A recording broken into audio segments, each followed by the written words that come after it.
যখন মানুষ ঠিক করে ফেলেছেন, দিদি তখন বুঝতে পেরেছেন যে অনেক মানুষ আমাদের তৃণমূল কংগ্রেস যারা করেছেন মারা গেছে, নিরুদ্দেশ হয়েছে, ভুক্তভোগী পরিবার রয়েছে, সবাই ভীষণভাবে রেগে।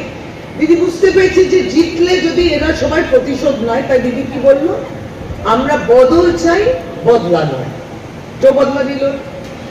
কিন্তু বিজেপি কি করলো, 2014-তে কেন্দ্রের সরকার করলো, কিছুই করলো না তারপরে।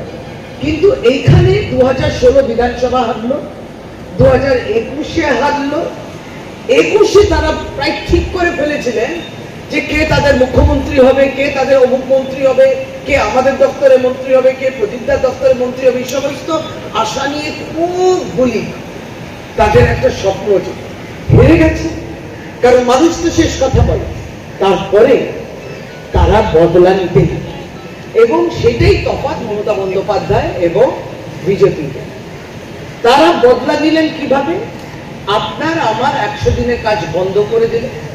আপনি কাজ করলেন, আপনাকে টাকা দিল না। ভাবুন কত বড় অন্যায়, কত বড় পাপ। আমি কাউকে দিয়ে, ধরুন এই ডেকোরেটর এটা বেঁধেছে, ধরুন আজকে যে রসগোল্লা যার কাছ থেকে নিয়েছি, তার কাছ থেকে নেওয়ার পরে তাকে যদি আমি টাকা না দিই, তাহলে ওটা কি পাপ না পুণ্যের কাজ?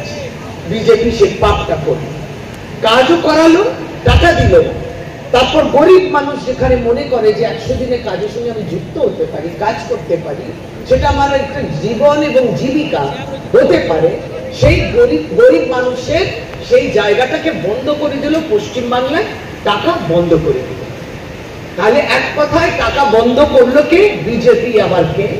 আর ওই টাকাটা দিল আবার কে? আর কাজটা আরম্ভ করলো কে? মমতা বন্দ্যোপাধ্যায়।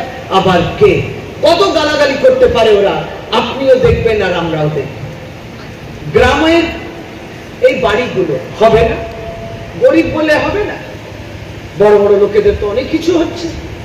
সে বিশাল বড় একটা অসুখ হয়েছিল কোভিড, তাতেও তো গরিব মানুষ আরো গরিব হয়ে গেল, মধ্যবিত্তরা গরিব হয়ে গেল, কিন্তু বড় লোকেরা আরো বড় হয়ে গেল। এই ভারতবর্ষের তথ্য তাই বলে।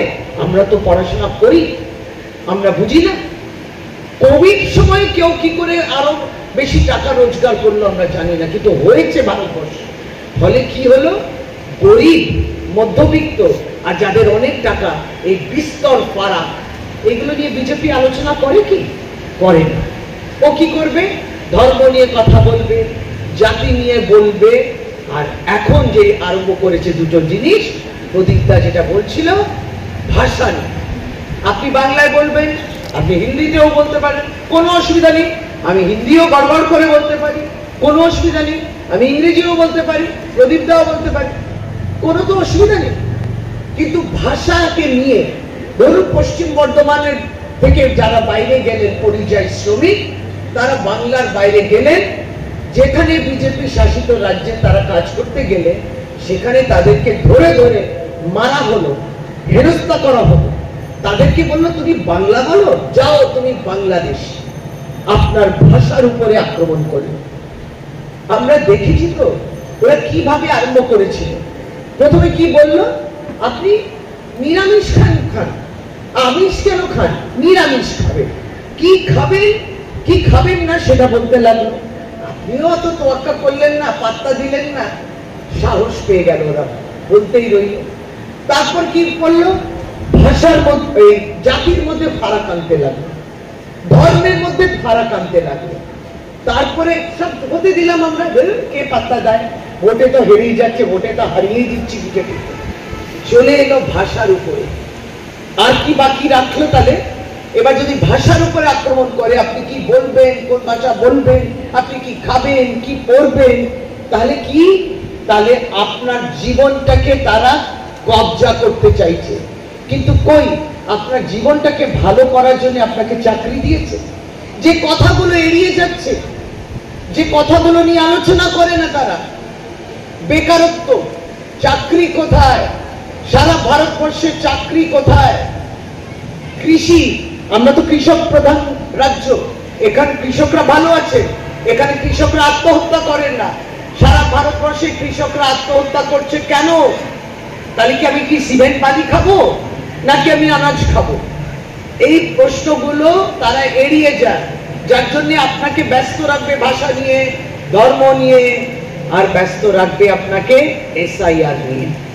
এবার আপনি দৌড়বেন, এরা দৌড়বে, কিচ্ছু করবেন না, কিচ্ছু করবেন না। মমতা বন্দ্যোপাধ্যায় আছে, শুধু ওই বিশ্বাসটা রাখুন, ওই আস্থাটা রাখুন, যিনি বলে দিয়েছেন একটা মানুষেরও ভোট কাটতে দেব না।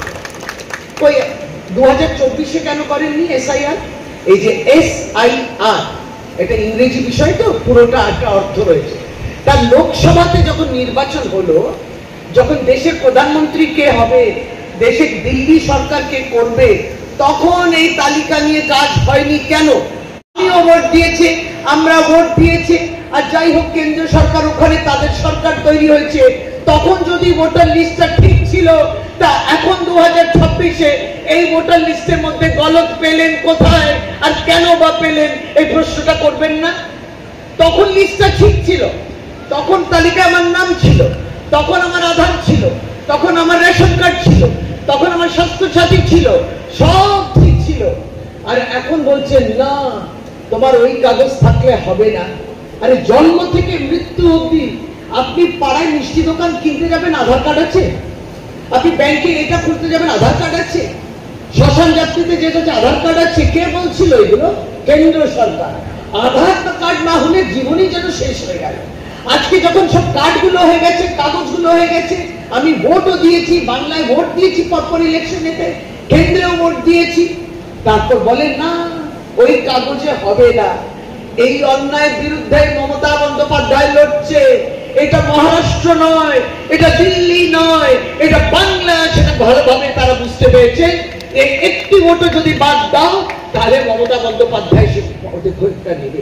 আপনারা নিশ্চিন্তে থাকুন, লড়তে দিন না, দিদিকে লড়তে দিন।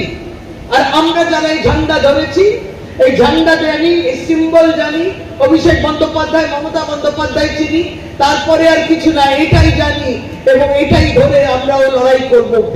সে ভরসা এবং আস্থাটা রাখুন, এটাই আমাদের সকলকে বলতে হবে, অঞ্চলের মানুষকে বলতে হবে। যারা আপনাকে আপনার জীবিকা কেড়ে নিল, ঘর কেড়ে নিল, আপনার জমিন কেড়ে নিল, আপনার পেট্রোল ডিজেল আর গ্যাসের দাম বৃদ্ধি হলো, কমলো কি? কমেনি। ওইগুলো বাড়লে পরে কোথায় করবো? ওটা বাড়লেই মানে আনাজের দাম বাড়বে, বাজারের শাকসবজির দাম বাড়বে, তেল ডাল নুন মশলার ওপর দাম বাড়বে। তাই এই সমস্ত কেউ দেখলো না, কোনো কাজ দিল না, আর এইগুলো নিয়ে আপনাকে ব্যতিগ্রস্ত করছে। এই সবটাই তাড়াহুড়ো কিসে? তাড়াহুড়োটা কিসে? যে এটা নিয়ে আপনি করুন না 1.5 বছর কাজ। আপনি জানেন দেশ গণনা কাজ দেশে কত মানুষ আছেন সেই 2011-তে হয়েছিল। আমরা এখন 2025-এ